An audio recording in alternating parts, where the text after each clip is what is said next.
Un mar de almas con Mara Morós. Entrevistas que despiertan conciencia. Muy buenos días y muy buenas tardes a todos. Hoy tenemos en las entrevistas que estamos realizando desde Clínica de Mediums a Marcelino Ramírez.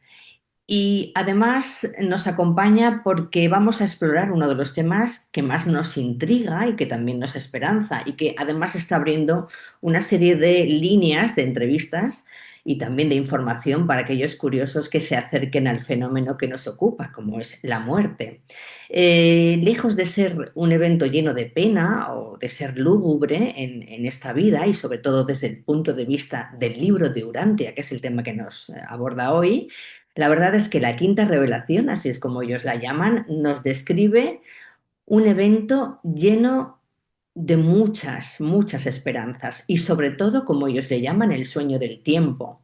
Un paso que es muy necesario para que la personalidad material o mortal despierte en los mundos de estancia. Conversamos sobre qué sobrevive realmente de nosotros, el papel del ajustador del pensamiento o incluso cómo comienza nuestra carrera, como ellos llaman, ascendente hacia el paraíso. Con nosotros está Marcelino. Muy buenas. Muchísimas gracias, estimada Mar. Primeramente quiero darle gracias a Dios, a sus ángeles y a ti por esta oportunidad que me brinda de compartir contigo y por supuesto con quienes nos están viendo y escuchando. Un gran abrazo de parte de este pequeño servidor, Marcelino Ramírez, desde Mérida, Venezuela. Así es que a disposición, estimada Mar, para lo que Dios le impulse en su corazón. Muchas gracias, Marcelino. Yo ya hemos hablado de lo importante que para nosotros es que tú, me permites que te tutee, estés con nosotros y nos brindes estas palabras. En primer lugar, la primera que vamos a tener, como hemos dicho, vamos a hablar de la muerte, pero el libro de Urantia es tremendo. El libro de Urantia nos habla de los universos, del superuniverso, de la creación de estos, de los misterios de Dios, de lo grandioso de Jesús o Micael de Nevadón, del mundo visible, del mundo invisible y de un centenar de cosas que a mí me gustaría que fuéramos abordando con el paso del tiempo y si me lo permite, o si me lo permites. ¿Cómo no, Mar? ¿Cómo no? El libro Durantia indiscutiblemente es un libro que abarca una enorme cantidad de aspectos, no solo espirituales, sino también científicos, y por supuesto hace un esfuerzo grande por parte del grupo de reveladores de seres celestiales que lo hacen posible, hacen un esfuerzo grande para ver cómo logran esa unificación o ir cooperando con la unificación de la ciencia con la espiritualidad a través de ese profundo conocimiento que se nos da de la filosofía. De manera que toca temas de manera muy, vamos a decir, sencillos de comprender en muchos aspectos, incluso mucho más sencillo que pudiera, de lo que pudiera ser la Biblia, pero en muchos otros aspectos toca temas muy profundos, tan profundos que vale la pena llevarlos con cierto grado de cuidado porque incluso se encuentran palabras casi no comprensibles, aspectos no comprensibles porque no son tocados en ninguna filosofía humana, son novedosos, son muy nuevos para la filosofía actual de nuestro planeta que ellos expresan, que recibe el nombre cósmico de Urantia. Yo dije que hace unos 1.000 millones de años aproximadamente la Tierra tenía un tamaño similar al que tiene ahora. No había vida ni siquiera vegetal, por supuesto, hace 1.000 millones de años, pero ya tenía un tamaño similar y fue registrada en el registro físico universal con el nombre de Urantia. Urantia en español, en inglés, en francés, en portugués, en italiano, etcétera, el mismo nombre. Varía un poco en chino, en tailandés, etcétera, porque son símbolos, pero en los demás idiomas el mismo nombre, Urantia, el nombre universal de la Tierra. Vamos a hablar un poquito del libro de Urantia para dar una pincelada para aquellos que que no lo conozcan. Realmente, ¿por qué se llama el libro de Urantia? ¿Y desde cuándo y quién fueron los escritores del libro de Urantia? Bueno, ya lo comenté, de dónde surgió el nombre como tal, es un nombre, es una expresión, o sea, ellos hablan de que el planeta nuestro es muy joven y además de ser joven, el idioma es muy pobre, o los idiomas. Entonces, el vocablo o la expresión que en inglés norteamericano, suena más cercano a su nombre es la palabra Urantia.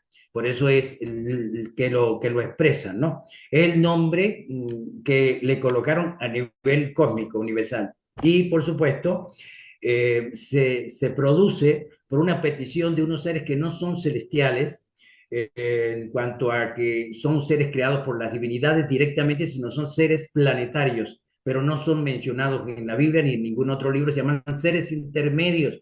Hay un grupo que se dio hace medio millón de años que se llama seres intermedios primarios y otro grupo que se dio hace unos 38.000 años con seres intermedios secundarios. Ellos, la gran mayoría, apoyó lamentablemente una rebelión que se produjo en los niveles celestiales, la rebelión de Lucifer, y quedaron muy pocos. Eran más de 50.000 y quedaron alrededor de 11.000. Se unieron los primarios con los secundarios leales y comenzaron a hacer unas peticiones alrededor del año, aproximadamente alrededor de la época de 1200, unos 1200 años después de Jesús. Ellos comenzaron a hacer unas peticiones para una nueva luz planetaria, pero no se dio de una vez, más o menos se esperó unos 700 años para que fuera aprobada y se comenzó a iniciar alrededor de el año 1906 aproximadamente con este proceso en el siglo XX. Comenzó unos 700 años después a darse esta gran bendición que hoy tenemos como el libro de Urantia. Pero el libro de Urantia se llama Urantia porque Urantia pertenece a la Tierra, significa tierra, es a lo que me refería. El nombre es el nombre con el cual los seres celestiales conocen a este planeta. Por ejemplo, los seres celestiales pudieran identificar a un país como España, el país tal que está ubicado en tal lugar que se llama España. Así lo llaman los terrestres, España. Igual ocurre con Urantia. ¿Cómo pueden los terrestres identificar un planeta? Entonces vamos a decirle el nombre con el cual nosotros identificamos el planeta tal. Este planeta tal donde existen aproximadamente 200 países, entonces vamos a darle el nombre. Entonces ese nombre nos lo dieron y en la forma más fácil de comprender es la palabra Urantia. Es el nombre con el cual conoce nuestro planeta en el universo. Muy bien, hasta aquí ya he generado como 500 dudas y preguntas, pero como vamos a extendernos precisamente en el tema que nos abarca hoy, si me lo permites o si me lo permite, es el libro de Urantia, el tema de la muerte. Vamos concretamente al hecho de que, ¿qué ocurre cuando una persona muere? ¿Empezamos así o empezamos por el nacimiento? Quisiera hablar de la muerte. ¿Cuál sería la mejor pregunta para hacerle? ¿Cómo no? ¿Cómo no? ¿Cómo no? Me parece muy interesante ese tema de la muerte, estimada Mar, pero es muy conveniente no dejar a nuestros oyentes, las personas que nos están viendo, así tan en ascua con respecto al origen del libro. Y muy rápidamente valdría la pena continuar. ¿Qué pasó? Este libro, que precisamente está acá en español, ¿no? En español, el libro de Urantia, que surgió mucho después del inglés. A partir de 1906 aproximadamente, esto no son datos que lo tiene el libro, son datos que están en las personas que trataron de ver cómo describían el origen del libro de Urantia, entre las cuales habían algunas que estuvieron presentes, y uno de ellos que tuvo como niño fue Marc Kuliak. Es un folleto de unas 40 páginas, muy interesante. Estuvo como niño allí entre esas personas que recibieron la revelación. El papá de él actuó con mucho más actividad. Se llama Nacimiento de una revelación por Marc Kuliak, muy interesante, ¿no? Entonces, él nos dice que aproximadamente entre 1906 y 1925 se produjo una conexión de un pequeño grupo humano de contacto con un ser durmiente que estaba durmiendo, hablaba normalmente dormido y decía una cantidad de aspectos muy interesantes que tenían que ver con aspectos conocidos y otros muy desconocidos. Entonces se integró un pequeño grupo de personas, alrededor de 7 personas en promedio, hombres y mujeres, entre las cuales estaba un médico, un psiquiatra, un psicólogo muy conocido en Chicago, Estados Unidos, llamado William Sadler, el doctor William Sadler y su esposa, que también era médico. De manera que ellos hicieron una cantidad de estudios de la persona dormida y finalmente recibieron como una especie de desafío. Si ustedes estuvieran más seguros de lo que están recibiendo, harían preguntas más interesantes para la humanidad. Entonces empezaron a preguntar muchas cosas sobre Dios, por qué no vemos a Dios, por qué nos abandona, por qué tanto sufrimiento planetario. Y así se produjeron los documentos sobre el Padre Universal. Empezaron a hacer muchas preguntas, se fue uniendo un grupo llamado el Fórum, que llegó a casi 500 personas, y ellos formularon preguntas, se hacían muchas preguntas, se llegaron a hacer unas 5.000 preguntas en total, se le colocaba a la persona en la mesita de noche las preguntas y amanecían las respuestas manuscritas. Entonces, la esposa nunca vio escribir al hombre, a su esposo dormido, nunca, nunca, y aparecían las respuestas. Cuando las transcribían, porque ellos eh, eh, autorizaron o les pidieron que las transcribieran lo más textualmente posible, entonces las colocaban en una caja fuerte y desaparecían las originales. Después buscaron una caja fuerte de un banco de Chicago, colocaron billetes de $10 para ver si era un ladrón que se la llevaba, se iba a llevar también los billetes. No, desaparecían las originales y dejaban los billetes. Entonces, piensa Marcelino que los problemas que han ocurrido con los originales de los distintos documentos bíblicos y otros libros, pues para evitar eso, desaparecieron esos originales. Dicen que uno de los expertos en escritura que estuvo allí logró ver uno de esos originales y aunque parecía letra humana, daba la impresión de que era superhumana según la opinión de expertos en manuscritos. Entonces, era tanta las respuestas que amanecían en la mañana que le hacían pruebas de fatiga física a la persona dormida, no tenía la menor fatiga física. De manera pues que los seres celestiales le pidieron al pequeño grupo de contacto dos cosas. Una, no revelar la identidad de la persona que estaba dormida a través de las cuales transmitieron los documentos. No querían un San Pablo, no querían una Santa Mar, un San Marcelino, querían que se sometiera eso al corazón, al espíritu, ¿no? A la opinión interna. Entonces, lo otro, no revelar la técnica, cómo lo habían producido. Pero dice el doctor Sadler, que era una persona muy experta en desmantelar fenómenos mentales como las cuestiones de la canalización, el espiritismo, la escritura automática y todos aquellos fenómenos mentales que se conocían hasta ahora. Dice que no se trataba de ninguno de esos fenómenos, por un lado, y por otro lado, nadie vio a escribir a la persona, que por más que le hubieran permitido decir, no podían decir absolutamente nada. Finalmente, estos documentos se empezaron a escribir a dejar por escrito definitivamente a partir de 1925, unos 20 años después. Los primeros 20 años fueron una capacitación intensiva de los seres celestiales con el pequeño grupo de contacto. Luego, de 1925 a 1935, se juntaron todos los documentos, 196 documentos más el prólogo, más el prefacio, y entre 1935 y 1955 fue un esfuerzo enorme para ver cómo se editaba, además de estudiar esos documentos. En 1955 salió la primera edición en inglés, luego se tradujo al francés y solo en 1993 fue que salió la primera edición en español y este pequeño servidor la obtuvo en 1995. Con eso pues doy un preámbulo de lo que fue el origen del libro de Urantia. La verdad es que hubieron ahí unos años entre la confección, por así decirlo, del libro de Urantia a su publicación. Y Sí, parece increíble, pero se ha vendido a todos los países del mundo. Y no solo eso, sabemos sí, que una de las fuentes del gran libro de J. J. Benítez, él lo dice así, una de las grandes fuentes ha sido el libro de Urantia. sí, sí, yo pienso que la principal fuente, ¿no? Nuestro gran Benítez ha hecho un gran bien, pero a veces, con todo el respeto, lo considero un poco travieso, porque resulta de que le preguntaron una vez qué opinaba del libro Durante, pero dijo, una de mis 14.000 fuentes. Entonces, me parece travieso. Sí, la gran mayoría de los aspectos Benítez lo sacó de Urantia. A mí me parece que hizo un gran trabajo. Yo estoy muy agradecido a Dios y al mismo Benítez en medio de las críticas que se le han hecho, porque yo estudié durante 8 años los libros de Benítez, Cuatro Caballos de Troya, no más de cuatro, lo estudié, y La Rebelión de Lucifer y el Testamento de San Juan, y lo compartía. De manera que yo me preparé durante 8 años antes de recibir Urantia a través de los libros de Benítez. Y eso yo lo agradezco a Dios y lo agradezco también a Juan José Benítez.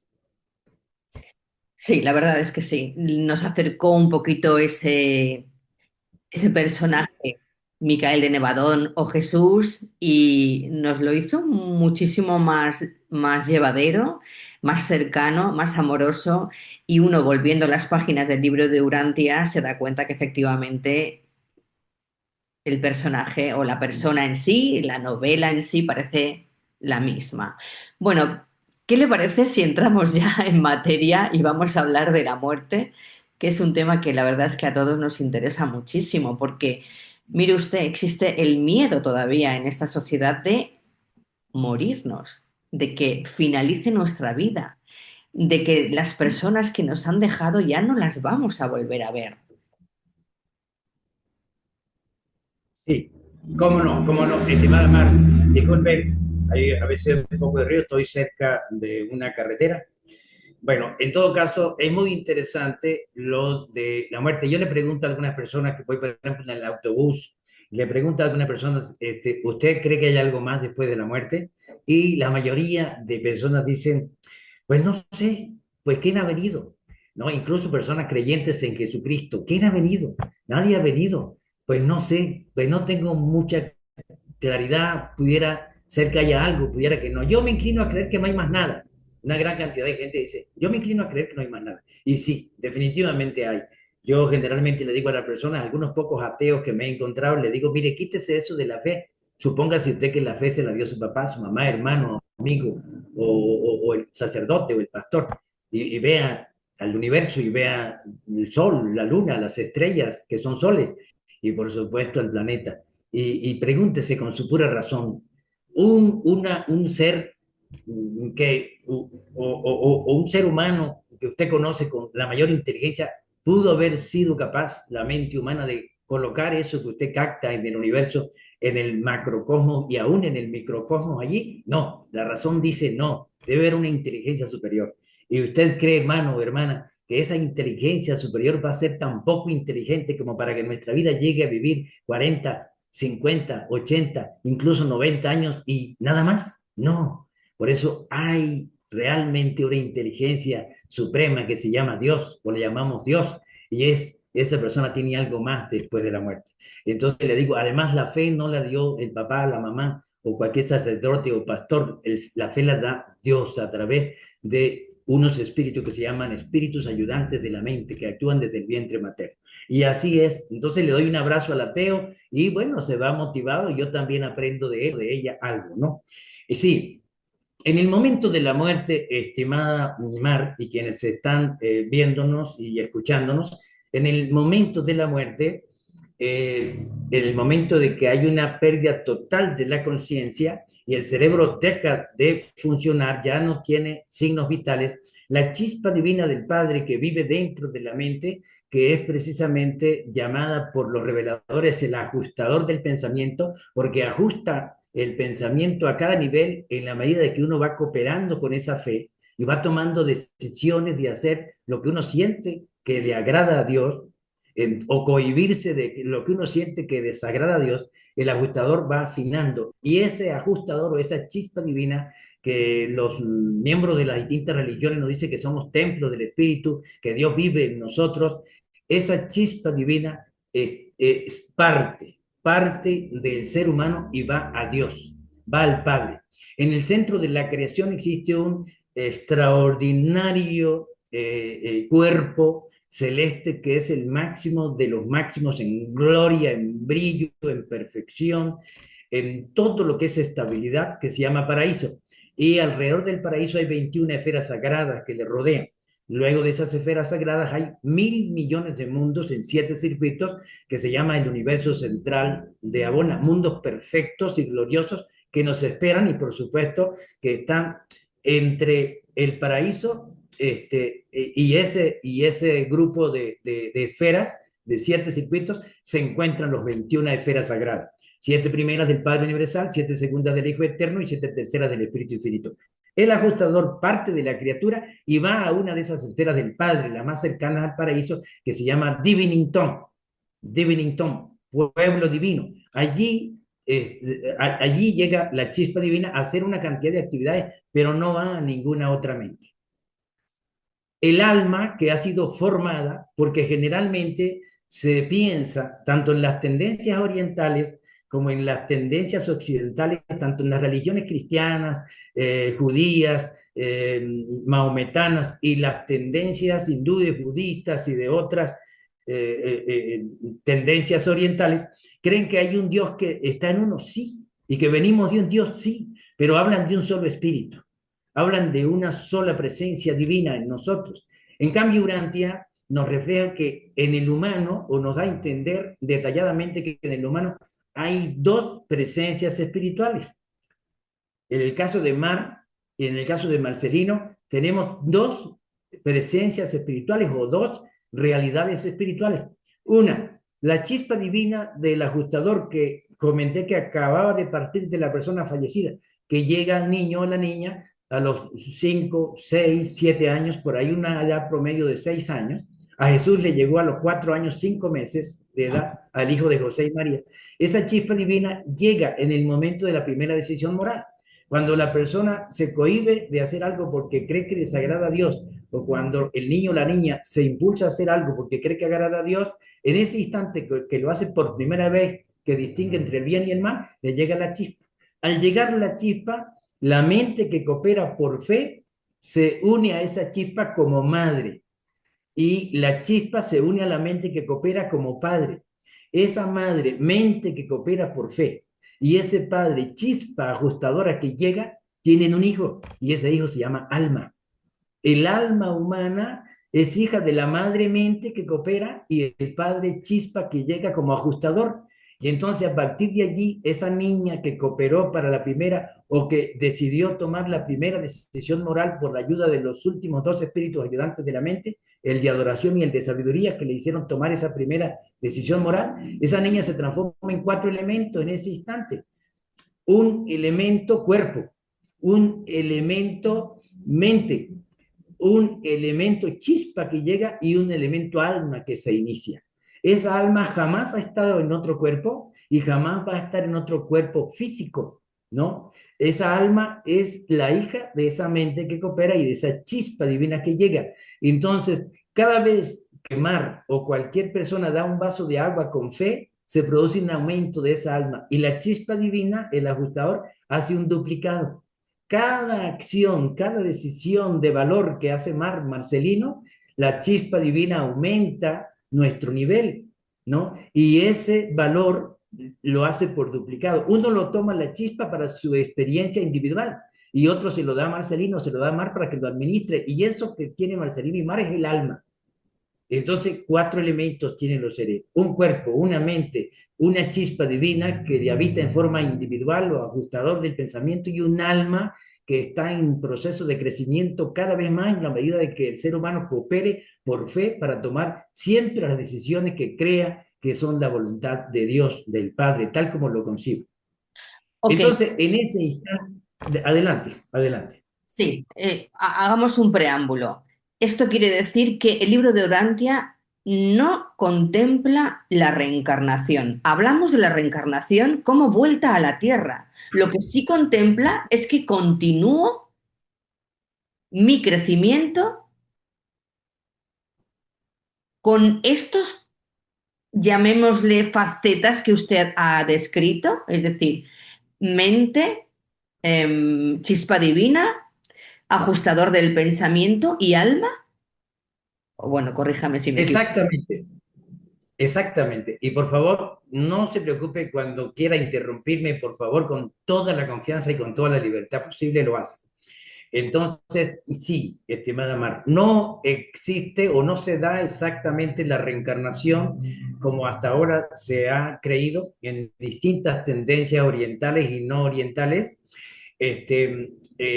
pero tampoco se da exactamente la resurrección tal como el mundo bíblico o los hermanos y hermanas bíblicos la conciben, porque nunca se va a recuperar ese cuerpo en vista de que el cuerpo de Jesús permaneció en la tumba cuando él resucitó. Él resucitó y el cuerpo permanecía en la tumba, el físico. Pero el jefe de los arcángeles se acerca a Gabriel, que es la brillante estrella matutina, es muchísimo mayor que un arcángel, la mano derecha del Hijo Creador que se encarna en Jesús. Entonces le dice que les permita, ya que no pudieron hacer nada para resucitar a su soberano y Señor encarnado en Jesús, que les permita disponer de su cuerpo, porque los arcángeles son los que se encargan de las resurrecciones o uno de los principales agentes encargados de las resurrecciones en el primer mundo de estancia o en el primer mundo de gloria al cual vamos. Entonces, Gabriel accedió. Entonces, los seres intermedios secundarios sacaron el cuerpo. Ellos rodaron la piedra. Cuando los 20 soldados vieron alrededor de las 3 de la mañana de ese domingo 9 de abril del año 30, cuando vieron que se estaban rodando las rocas sin que nadie las rodara, salieron aterrorizados. Entonces dejaron allí libre. Había que sacar el cuerpo probablemente por los gases, por varias circunstancias que no dan detalle ellos, pero había que sacar el cuerpo de la tumba. Lo sacaron y le aplicaron una disolución instantánea como si se hubiese descompuesto durante 1000 años en tierra el cuerpo, con todo lo que se volvió polvo, y ese polvo probablemente se lo llevó el viento. De manera que el cuerpo de Jesús físico quedó en el planeta. Lo que resucitó fue un cuerpo que está entre el espíritu y la materia. Los reveladores están claros que cuando la persona en el planeta habla de lo espiritual, también habla de lo material, pero no habla de algo intermedio, por lo cual en el diccionario aparece la palabra espiritual y material, no aparece una palabra intermedia. Y ellos tienen que construir una palabra intermedia entre el espíritu y la materia, entre el nivel del cuerpo angélico espiritual y el nivel del cuerpo humano o material o carnal, ¿no? O terrenal. Entonces ellos le ponen moron de material y tial de espiritual, un cuerpo morontial en el cual se apareció Jesús 19 veces a casi 1000 personas durante 40 días, y es el mismo cuerpo que va a tener Mar y es el mismo cuerpo que va a tener Marcelino al resucitar en el momento de la resurrección. ¿Iba a Vale, decir algo? Me pareció que iba a decir. sí, de acuerdo. Entonces, yo muero, vamos a suponerlo, ¿y qué pasa conmigo? ¿Quién viene a por ¿Cómo mí? no? ¿Me siento sola? ¿Estoy sola? Decía, Dígame, voy a deambular. retomo, ¿cómo no? Retomo lo que decía hace un momento. En el momento de la muerte, en el momento en que cesa todo signo vital del cerebro, el ajustador va al Padre y se va a esa morada, Divinington. Ajá. Se lleva el ajustador todo lo que es la mente espiritualizada, el discernimiento de la verdad, todo lo que uno ha podido discernir como verdad y lo ha puesto en práctica, se ha espiritualizado del intelecto, lo que es concepto, lo que son significados espiritualizados. Eso se lo lleva Mi el bagaje. ajustador. Dime, iba a decir, perdón. Digamos, digamos que lo que se lleva es todo mi bagaje. No, no, se lleva únicamente lo intelectual sobreviviente, porque hay aspectos intelectuales que no se han espiritualizado, pero hay aspectos intelectuales que sí lograron espiritualizarse. Los aspectos intelectuales, discernimiento, significados, todo lo que tiene que ser con comprensión, todo lo que tiene que ver con la mente espiritualizada, eso se lo lleva, porque eso se transformó de mente animalizada a mente espiritualizada. Y como tal, eso se lo lleva. Y ahí se lleva todo lo que es los recuerdos, la memoria. Se lo lleva el divino ajustador. Eso es parte de él, se lo lleva. El ángel guardián, el ángel guardián, él absorbe los sentimientos espiritualizados, que es el alma. Es decir, esa hija de la mente que coopera como madre y de la chispa ajustadora como padre, que es el alma, ¿no? Esos son sentimientos espiritualizados. Eso se lo lleva el ángel de la guarda y lo tiene como un banco, lo tiene allí. De manera en que todo lo que es el cuerpo físico con el cerebro, la mente animalizada que no se logró espiritualizar, muere con el cerebro físico, Por eso se le llama mente material. Esa mente que no se espiritualizó muere con el cerebro físico y queda en el cuerpo y queda en el planeta. De manera de que la mente no espiritualizada con el cuerpo físico queda en el planeta, ¿no? El alma la absorbe y se la lleva como un banco, un fideicomiso, el ángel de la guarda. Y los aspectos espiritualizados de la mente se los lleva el divino ajustador al Padre. El ser queda en absoluta inconsciencia, en absoluta inconsciencia. Para poder llegar a la fusión con el Espíritu Divino del Padre, que lo logró hacer, muy pocas personas lo han logrado en el planeta, se mencionan de dos. Enoch, dice el Génesis de la Biblia, anduvo con Dios y se lo llevó Dios, un descendiente de Adán y Eva. Y Elías, dice el segundo libro de Reyes, fue transportado en carros de fuego, ¿no? Y le dejó el ropaje a Eliseo, ¿no? Entonces, esos seres son los seres que logran la vida eterna en la carne. La carne. ¿Por qué? Porque logran eliminar las últimas marcas de la bestia, que son las herencias animales egoístas, que más o menos el apóstol Pablo, aunque apóstol Pablo creía que la primera pareja humana era Adán y Eva, no sabía, o por lo menos no creía que habían 8 razas antes de Adán y Eva, ¿no? Pero él sí dijo en los romanos, en carta a los romanos, dijo, ahora sé que el mal vive en mí porque quiero hacer lo bueno y veo que mi mente se revela para llevarme a lo malo.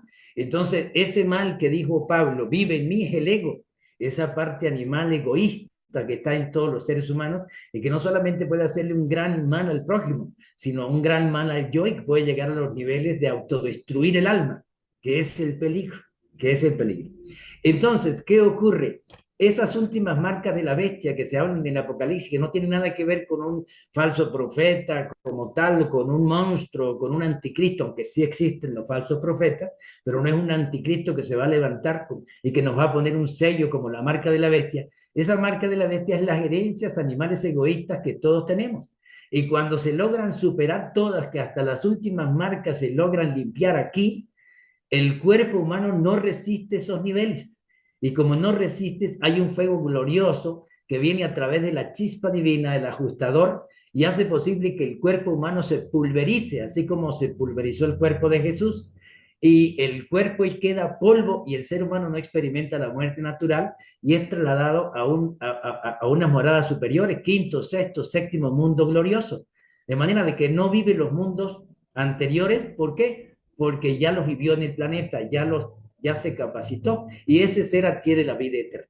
Dicen los reveladores que generalmente ese nivel de fusión con la chispa lo adquieren los humanos alrededor del sexto mundo de estancia, quinto, sexto, séptimo mundo de estancia, mundo de gloria, ¿no? Entonces, esos seres llegan a la vida eterna. La vida eterna no se produce cuando se resucita, se produce cuando las últimas marcas de la bestia se limpian, porque la mente no se va completamente limpia, no se va completamente madura, se va pintona, se va con marcas de la bestia. No hay un cuerpo físico, pero tiene marcas de la herencia animal que hay que limpiarlas en los mundos de gloria.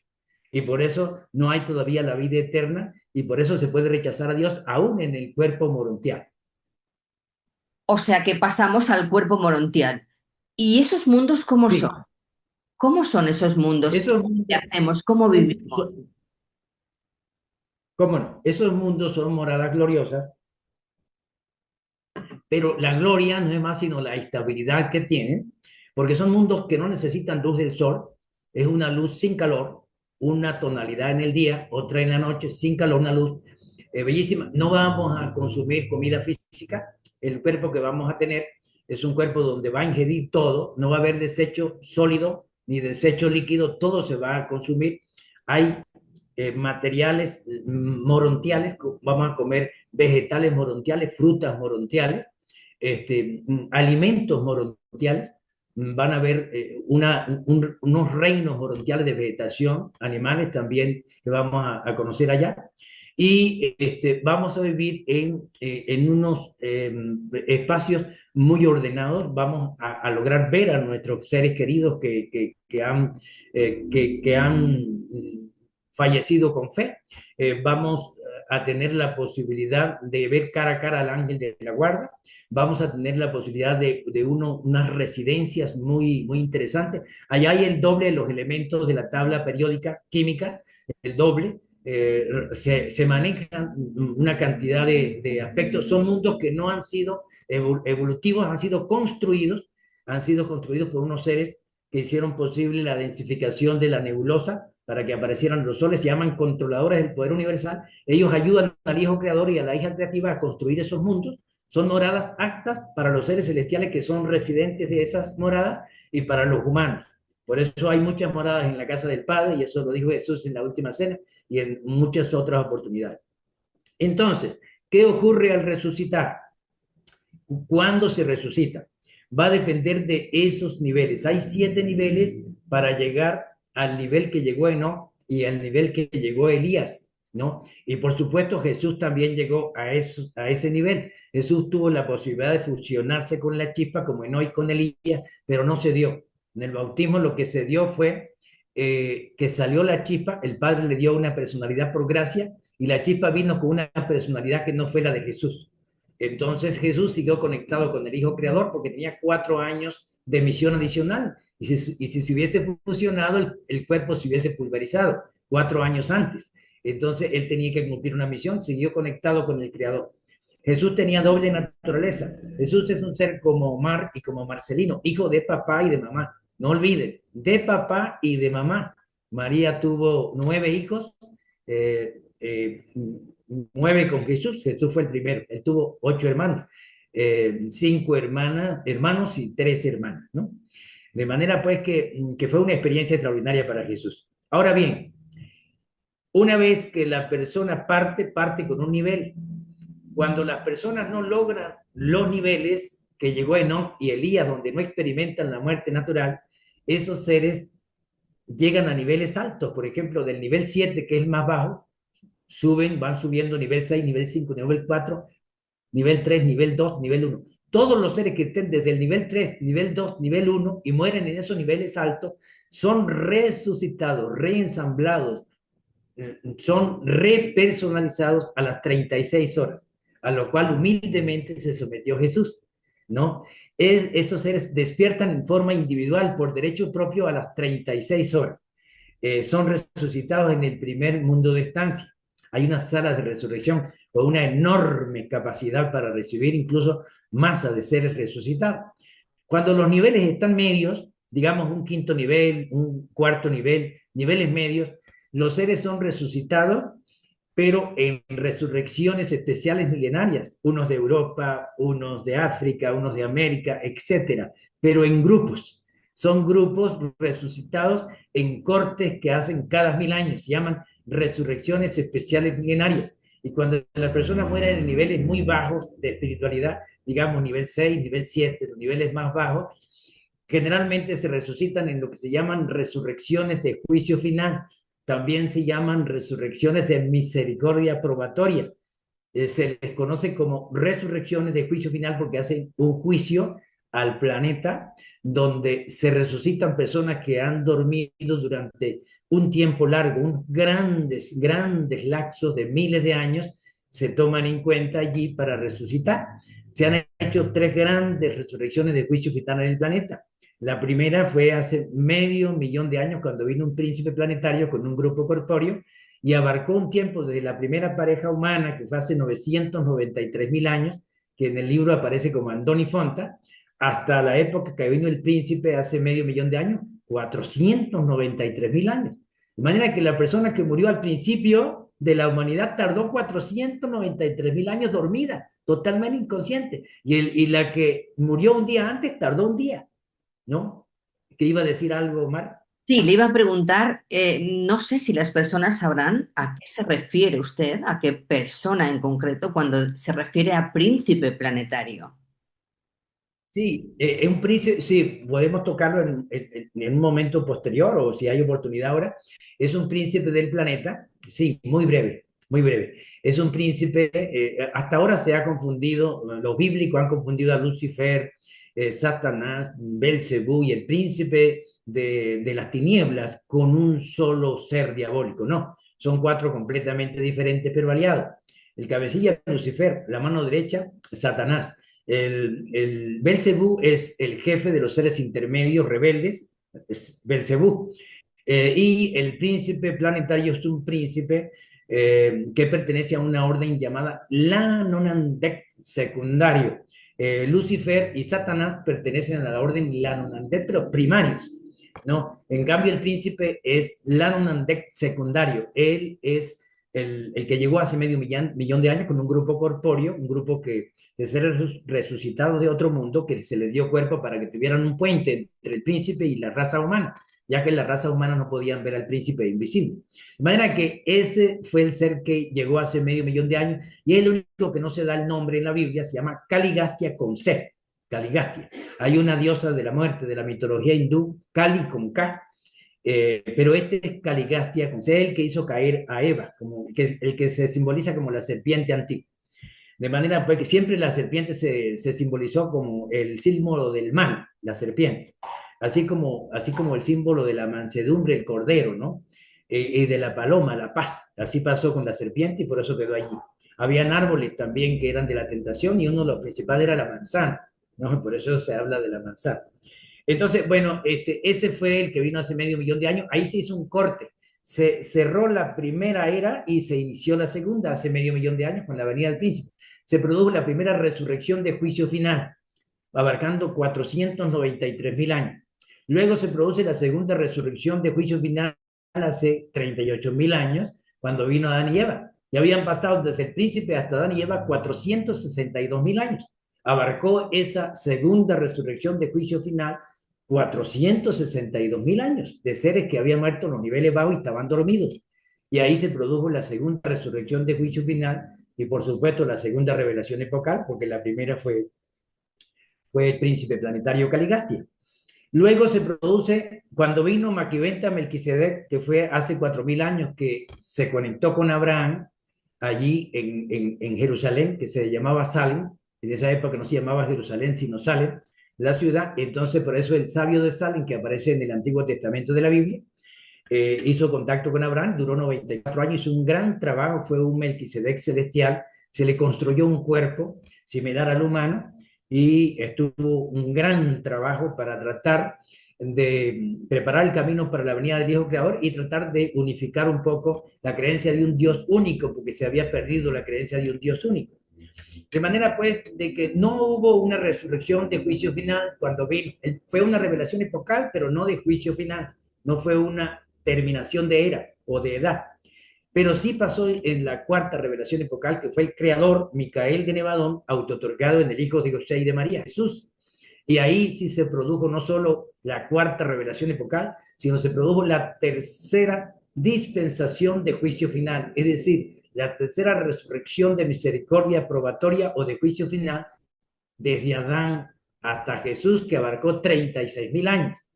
Ahí fue un periodo, la más corta ha sido 36.000 años. Ahora cuando viene Urantia, que es la quinta revelación dada a la humanidad en el libro de Urantia, no se produjo tampoco resurrección de juicio final, no se cerró la era y se abrió la otra. Se hará ese cierre de era que se concluyó en la época de Jesús, se volverá a cerrar, o que se inició en la época de Jesús, se volverá a cerrar cuando Él regrese o cuando venga un hijo que no es creador, sino magisterial, que también viene en forma adulta, no como niño, pero sí adulta, como un humano adulto, viene acompañado de 10 Melquisedec. Pero dos reveladores dicen que no se sabe cuándo, que no se sabe cuándo. Eso sería la cuarta resurrección de juicio final. Entonces, ¿qué ocurre? Esas personas resucitan en grandes masas, bien sea al tercer día, bien sea al final del milenio, o bien sea en resurrección de juicio final en grandes masas, se resucita allí, en el primer mundo de estancia, no en el segundo ni en el tercero, en el primero. Y allí se continúa con un cuerpo morontial recién fabricado. Cuando la persona va a resucitar, se le ha fabricado un cuerpo morontial que es patrocinado o es elaborado de acuerdo a los datos del ángel de la guarda. Entonces se construye un cuerpo morontial de acuerdo al nivel de la criatura, se coloca el cuerpo morontial allí, viene el ángel de la guarda, devuelve el alma a ese cuerpo morontial, viene la chispa divina que no ha ido a ninguna otra mente, porque es importante que tengamos claro, aunque no hay no se acepta o no hay reencarnación, la chispa divina sí ha vivido en otras mentes, sí ha vivido en otros cuerpos. Cada uno de nosotros tenemos chispas divinas con experiencia previa en otras mentes y en otros cuerpos. No solo porque se han perdido seres, se han autodestruido, sino que hay un mundo donde no se fusionan con el Padre, sino con la Madre. Y las chispas del Padre van a esos seres y tienen experiencia, generalmente las chispas vírgenes. De manera que todas las chispas que vienen a Urantia, que sí son de capacidad para fusionarse con el Padre, esas chispas vienen con experiencia previa en otras mentes y en otros cuerpos. La chispa sí reencarnó, el alma no. Pero cuando hay algo de alma, nunca va a ningún otro cuerpo la chispa. Espera a que ese ser resucite, bien al tercer día, bien al final del milenio o bien al final del juicio. Y entonces, cuando ese cuerpo está y el ángel de la guarda le ha dado ya el alma, viene la chispa de todas sus labores que ha hecho y el cuerpo resucita. Dicen los reveladores en la página 533 del libro de Urantia, dice, durante toda la eternidad, jamás olvidaréis las profundas impresiones que recibiréis durante una de estas mañanas de resurrección. ¿Iba a decir algo, estimada Mar? Sí, y me parece muy interesante el tema, porque una de las cosas que acaba de mencionar es que, según el libro de Urantia, es posible que Jesús, o Micael de Nevadón, como se le llama en el libro de Urantia, vuelva. Hay Sí. mucha expectación con este tema. Y no una, sino varias veces. Ellos dicen que vendrá varias veces porque esta es su cuna sentimental. Aquí fue donde el Creador experimentó no solo la criatura humana, sino donde lo mecieron en esa cuna. Y que por lo menos le dieron tanto amor, por lo menos en el caso del niño, aunque tuvo grandes experiencias posteriores. Entonces, en el momento de resucitar, se ve cara a cara el ángel de la guarda, cara a cara, se ve el ángel de la guarda. Uno de los primeros oficios o uno de los primeros trabajos es ser asistente inmediato del ángel de la guarda. Luego se pondrán muchos trabajos, se buscará una tarea y se le va a decir a la persona, hay esto que tienes que hacer, aquí tienes una persona que te va a indicar cualquier falla o cualquier error que cometa o cualquier necesidad que tenga de preguntar, pero lo vas a hacer tú el trabajo, lo vas a hacer tú. Entonces, eso, cuando aprende uno algo, inmediatamente tiene que pasarlo a los que están por debajo como profesor. Va a ser constante alumno maestro, alumno maestro, alumno maestro, y ese va a ser el gran proceso de ascenso. Lo que uno aprende lo pasa inmediatamente a los que están por debajo, y los que están por encima de uno le pasan la enseñanza que han adquirido a uno que está por debajo del que está por encima. Es algo extraordinario. De manera de que vamos a ver a los seres que hayan precedido, que hayan estado antes, que hayan resucitado antes, sea mamá, sea papá, sea hermano, sea hijo, sea amigo. Vamos a recordar aquellos aspectos que fueron de valor. Los que no fueron de valor no los recordamos por ahora, pero vamos a recordarlos de valor y después hay otras técnicas para recordar los que no fueron de valor. De manera pues que vamos a conocer y ser conocidos. Y en un momento dado, le digo yo, a veces he hecho un poco de broma con algunas personas que converso. Usted quiere saber dónde está una persona que conoció de cabello rojo y de una lengua como una bandera. Entonces va a unos archivos que se llaman los archivos arcangélicos, porque esos archivos están todas las personalidades, los arcángeles tienen todos los archivos de las personalidades. Y allí se consulta dónde está Pedro, dónde está Juana, y dónde está Mar, que la conocí una vez en una entrevista que me hizo desde acá de Venezuela y por supuesto ella en España y yo en Venezuela. Ah, sí, o sea que estamos absolutamente todos, cada una de las criaturas de Dios, que este tema último, esta última palabra, Dios, es un tema también increíble que no vamos a poder tocar hoy, ¿eh? Ya le voy Ya, advirtiendo yo. ya, claro. Entonces es muy interesante la experiencia porque en esa experiencia vamos a tener reactivaciones. Hay algo muy importante que sí debemos estar muy conscientes, estimada Mar, y quienes nos ven y nos escuchan, porque aunque no existe con todo el respeto que nos merece los hermanos y hermanas bíblicos y de otras tendencias no bíblicas, porque son nuestros hermanos y nuestras hermanas, ya que todos tenemos un fragmento divino del Padre que nos hace verdaderamente hermanos y hermanas en espíritu, aunque digamos que no, somos hermanos, somos hermanos. Entonces tenemos que tener paciencia, tolerancia y perdón cada uno de nosotros. Definitivamente, aunque no hay infiernos, aunque no hay purgatorios creados por Dios, definitivamente hay peligro de que las almas se puedan perder. ¿Y qué ocurre? De que si una persona, porque ellos aclaran de que una cosa es error, es decir, yo hago algo creyendo que está bien, eso se llama error. Lo otro, el pecado, que es cuando yo sé que algo está mal y lo hago, cuando yo sé que algo está, debo hacerlo y no lo hago. Entonces, eso es pecado, ¿no? Pecado es hacer algo malo consciente de que es malo, ¿no? Y la iniquidad es el vicio de pecar. Es decir, sabiendo de que es malo, no solo peco, sino sigo pecando, sigo pecando, sigo pecando, sigo repitiendo el pecado. Eso es la iniquidad. Entonces, cuando una persona se identifica con la iniquidad y no hace caso a nada, puede llegar a disminuir los niveles del alma a tal punto de morir en bancarrota. Y si una persona muere sin alma, no resucita jamás. Ese ser se pierde, lo toma lo que el Apocalipsis capítulo 20 dice, no, no se encuentran inscritos en el libro de la vida porque experimentan la muerte segunda, que es la muerte del alma. Son lanzados en el lago de fuego y azufre con el diablo y sus ángeles. No hay un lago tal, pero sí a una total y absoluta inconsciencia donde la persona va como si nunca hubiese nacido. Esa chispa va a una niña llamada a un niño llamado Marcelino con experiencia previa y específicamente está buscando que le diga sí, sí, Marcelino, porque la salvación está, pero Dios no obliga a salvarse a nadie. Tiene que uno tomarlo como decisión suprema. O tomo el camino de la perdición del ego, o tomo el camino de la salvación del impulso del espíritu. Esa es la parte fundamental y para eso es que estamos en este enorme trabajo desde inicios de mi juventud, para que la gente se motive y no se pierdan almas. El anhelo es que no se pierda ninguna, pero se han perdido. Los reveladores no dicen quién, pero se han perdido almas. Incluso seres celestiales rebeldes se han perdido. Bueno, aquí me surge una pregunta. ¿Sería pecado el hecho de morirme por deseo propio? Es decir, llamémosle Suicidio. suicidio, exactamente. Sí, por supuesto, en Venezuela se toma como algo similar a homicidio, ¿no? Indiscutiblemente, el caso de Judas fue uno de estos casos muy dolorosos. Ellos llaman a el huir de la realidad. No soporta la realidad, no logra sobrellevarla y la huida se da con el suicidio.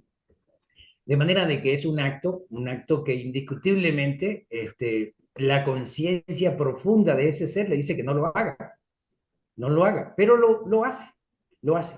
Dios impulsa siempre la conciencia. Ninguna persona puede decir, no, no, yo no conocí la Biblia. No, no, no, no, no, yo no conocí a Jesús. No, no, no, yo no conocí a Marno, a Marcelino, yo no conocí nada. Yo no tuve padre, me abandonaron. No, si la mente es normal y se cría en un monte y se cría con animales, allí el espíritu le impulsa.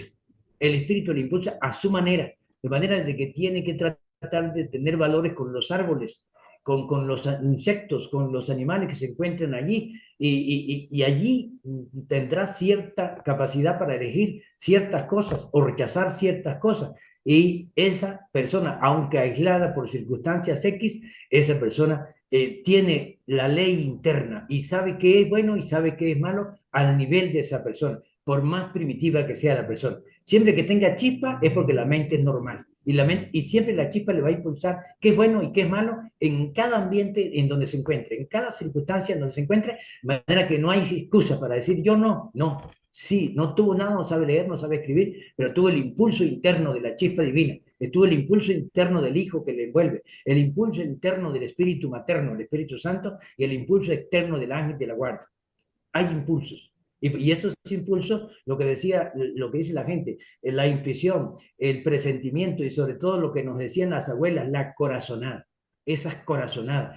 Esa es la forma de que Dios nos impulsa para que elijamos siempre lo que creemos que agrada a esa fuerza, a esa divinidad, a esa grandeza que llamamos Dios. O sea que habría castigo en este caso, por así decirlo. Sí, dicen ellos que el peor de los castigos es la autodestrucción, la aniquilación de sí mismo. Lo que pasa es que ese Dios castigador, colérico, sediento de venganza, que necesitaba un hijo para aplacar la ira con los demás que estaban en malos caminos, ya ese Dios, si se confundió en la época de Jesús, ya se esclarece plenamente con Durantia. Entonces, ¿qué ocurre? Pero ese Dios creó una ley, y una ley universal, que todo aquello que salga de uno se le devuelve, todo lo que salga de uno se le devuelve, y definitivamente lo que uno siembra, eso es lo que va a cosechar. Entonces es una ley divina. Dios llama perdón, Dios nunca deja de perdonar a nadie, Dios llama perdón. Yo pongo este ejemplo muy sencillo. Ahí está la luz del sol, la luz del sol, la luz del sol nunca falla, ahí está. Pero ¿qué ocurre? Que a veces hay nubes a veces hasta negras, que se interponen entre el sol y la tierra y nos impiden la luz del sol. Pero esas nubes a veces en nosotros, esas nubes negras se llaman rencor, se llaman resentimiento, se llaman odio. ¿Y cómo puede uno experimentar el perdón de Dios con esas nubes negras? Allí está el perdón. Nunca deja de perdonar, pero si yo no limpio de rencor mi interno, no limpio de odio mi interno, de resentimiento mi interno, no experimento el perdón. Y es la causa por la cual el Padre nuestro perdona nuestro pecado. ¿Cómo perdonamos? ¿Cómo nosotros perdonamos a los que pecan contra nosotros? De manera de que lo que uno produce, eso es lo que va a cosechar. Y la más grave de las producciones es la maldad. La maldad. Por eso cuando uno tiene esos niveles, no se preocupa mucho por aquel que le hace mal. Aquí, como decimos en Venezuela en términos vulgares, un tanto vulgares, aquel que me mienta la madre y mi madre está muerta y quiero darle por la cara y quiero torcerle el cuello. Bueno, pues orar por esa persona y controlarse, porque ya esa persona está sufriendo por su amargura, por su ira, por su indignación, por su injusticia. Y si yo tengo un poco de madurez, pues yo trato de controlarme. Le digo, ¿usted ha rezado alguna vez el Padre Nuestro? Usted dice que es Padre suyo, dice que es Padre mío, le ha mentado la madre a su hermano, Dios te bendiga, eso no lo haga. Entonces con eso lo ayuda a uno en vez de perjudicarlo, y se ayuda a uno mismo para que no se devuelva algo malo que salga de uno. ¿Usted quiere decir con esto que si uno se arrepiente de lo que ha hecho una vez ha fallecido o se ha muerto a sí mismo, o no sé cómo decirlo en este tema, en este caso, em, habría perdón, habría continuidad por parte de ese cuerpo, de ese espíritu, no, Bueno, de ese conjunto? sí, bueno, no olvidemos que el ladrón en la cruz estaba todavía vivo, ¿no? Y uno de ellos era criminal. El ladrón en la cruz había matado, había robado. Pero el ladrón en la cruz había escuchado algunas veces a predicar a Jesús y había seguido con su vida, ¿no? Pero echó, dicen los reveladores, echó mano a la última pincelada de fe que le quedaba. Y entonces hubo un arrepentimiento y hubo una disposición. Y por eso Jesús, que estaba conectado con el Creador y podía conocer qué pasaba más adelante, pues él captó que él iba a fusionarse con el Espíritu alguna vez en los mundos de gloria porque iba a ser resucitado. ¿Y qué ocurre? Que le dijo, de cierto te digo hoy que algún día estarás conmigo en el paraíso. De manera de que hubo esa posibilidad de salvación por la disposición. Dicen los reveladores que mientras la persona nunca deje de cooperar con cierto grado de fe, puede apartarse algunas veces, lamentablemente, de Dios y volver, pero siempre que mantenga la capacidad de elegir, de elegir. Entonces, que la sentencia no está dada hasta que pierda la capacidad de elegir. Cuando pierde la capacidad de elegir, se vuelve tipo monstruo y el ajustador le abandona y queda muerto. Una vez que la persona queda muerto en vida, puede vivir 10 años, pero no tiene alma, es un ser sin alma. Ese ser nunca jamás va a resucitar. No hay, porque él no aceptó el perdón.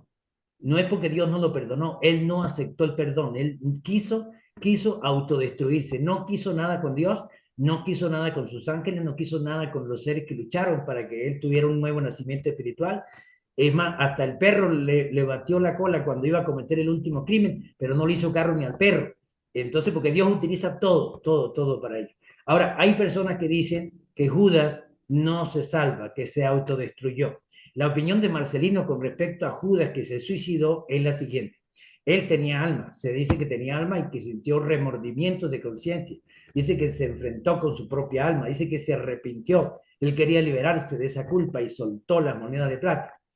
Entonces, piensa Marcelino que como el acto de suicidio es un acto negativo y le quitó niveles de alma de lo que le quedaba, si todavía le quedó un poquito de alma ante el suicidio, si le quedó un poquito de alma, él se le permite la continuación.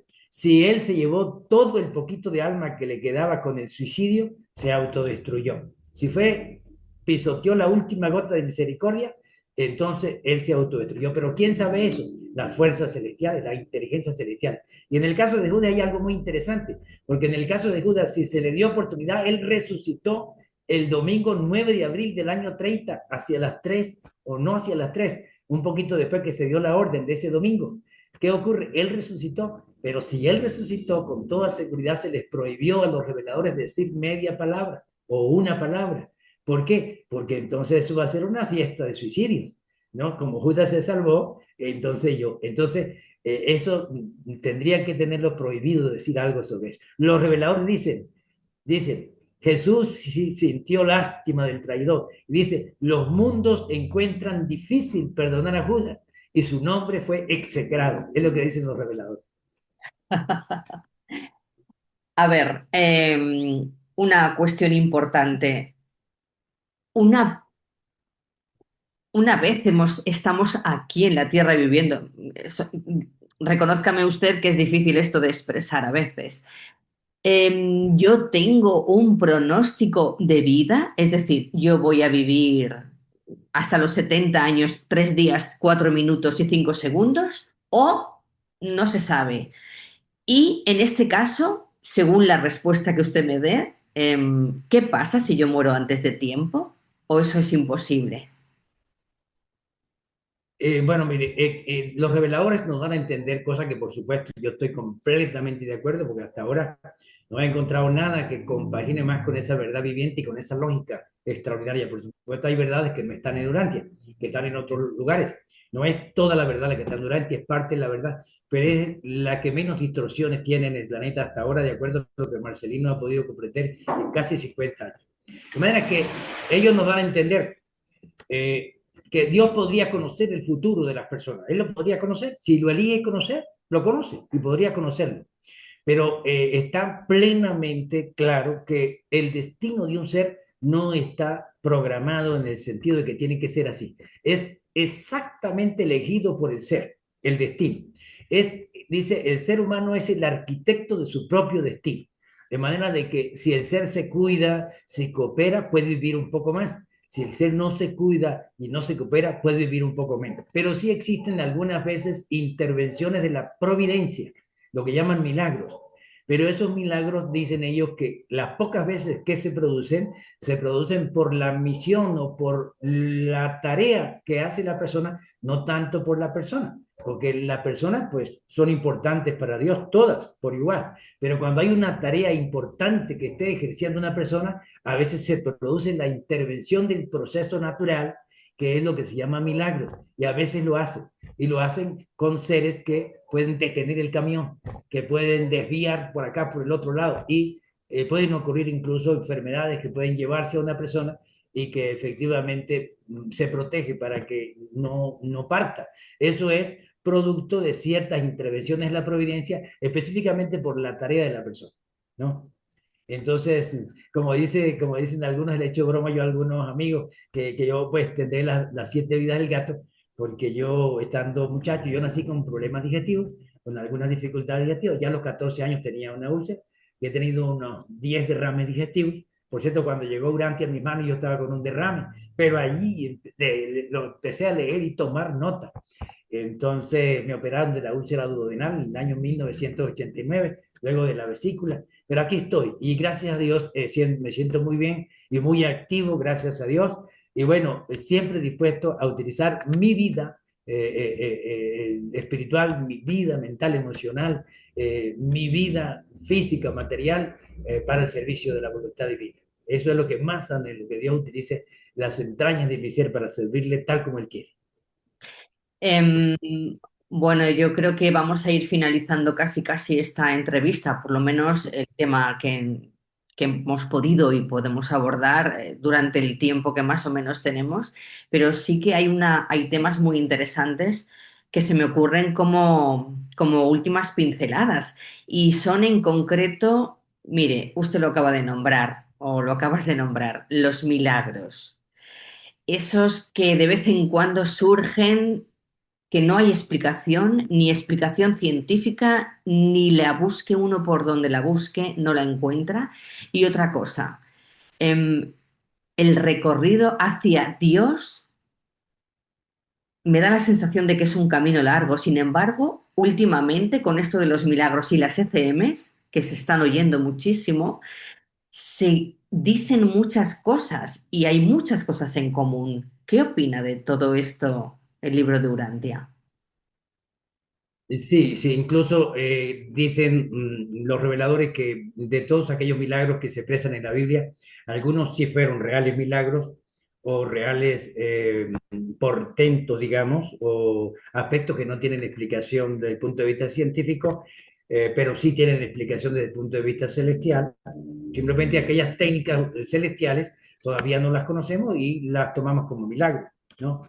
Entonces, pero otros no fueron milagros, otros no fueron milagros. Por ejemplo, el caso de la pesca milagrosa eh, tenía que ver con el hecho de la técnica que utilizó Jesús para pescar. Era un excelente pescador. En algunas oportunidades sabía dónde estaba el cardumen y dijo que lanzara la red donde estaba el cardumen. En otros casos, sí utilizó el preconocimiento conectado con Micael y entonces, por supuesto, supo dónde estaba el cardumen y lanzaron, pero no hubo tal milagro. En el caso, por ejemplo, de la resurrección del hijo de la viuda, no estaba muerto, estaba dormido. En el caso de la resurrección de la hija de Jairo, no estaba muerta, estaba con una especie de catalepsia, o sea, se parecía muerta, pero no, estaba dormida. El que sí estaba muerto y por eso se quedó 4 días fue Lázaro y fue el más grande de los milagros.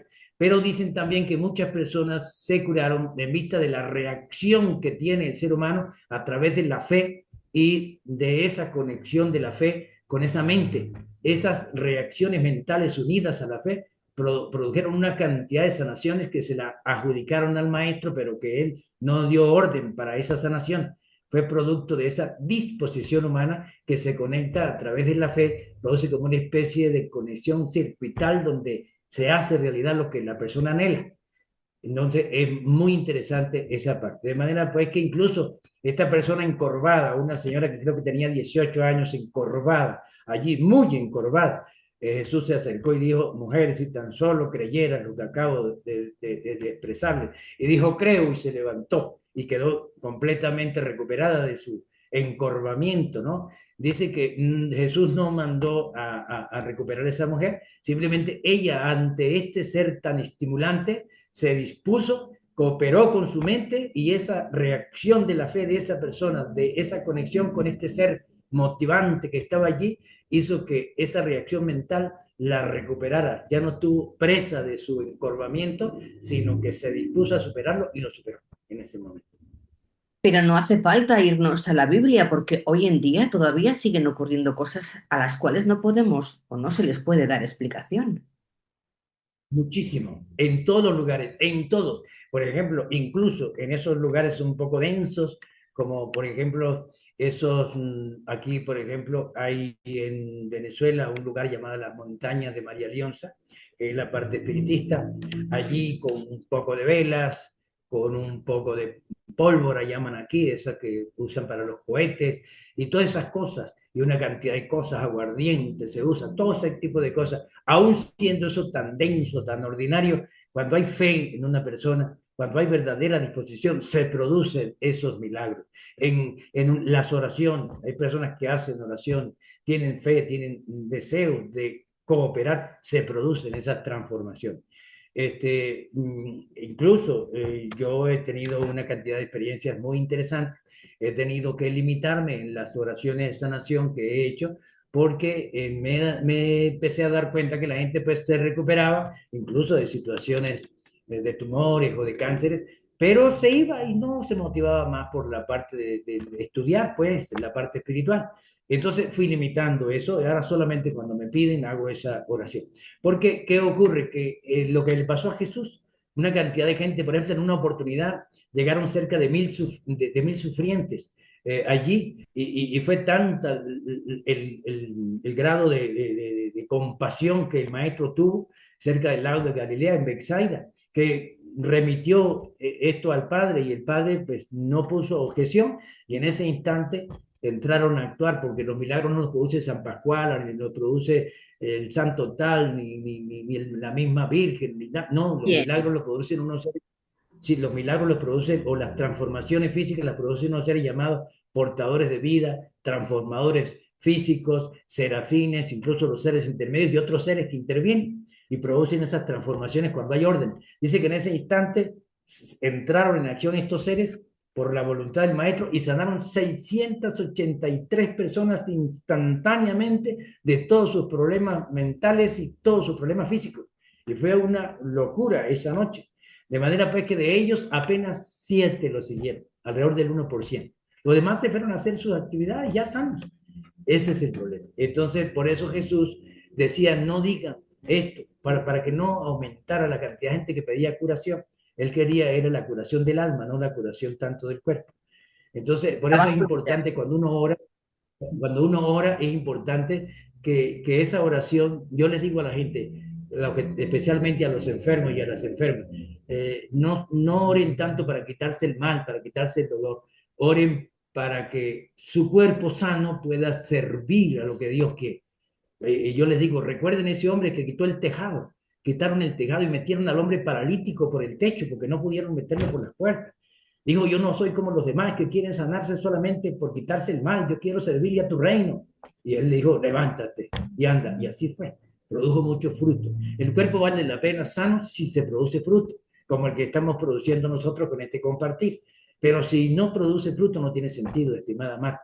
No, ¿para qué vale un cuerpo sano con todo el dinero del mundo sin fruto? El fruto del Espíritu es lo importante y eso es lo que veo que usted está tratando de hacer hoy que la estoy conociendo y lo que estamos haciendo ahora, estimada Mara. Así es que felicitaciones por esta labor, felicitaciones por esta disposición y de verdad mi anhelo profundo de que la triple presencia divina y sus ángeles le sigan aumentando a usted y por supuesto a las personas que nos están viendo y nos están escuchando de todas sus grandiosas bendiciones. De verdad que estoy muy contento con este compartir de hoy.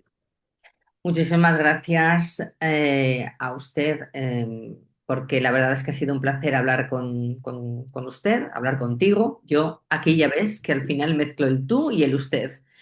Ha sido un placer hablar contigo, ha sido un placer conocerte, tenerte y que nos cuentes todo y lo que se puede y más. Y yo vuelvo a repetirlo, estamos emplazándole para que vuelva a acompañarnos de nuevo un poquito más adelante. Nosotros estaremos en contacto para esas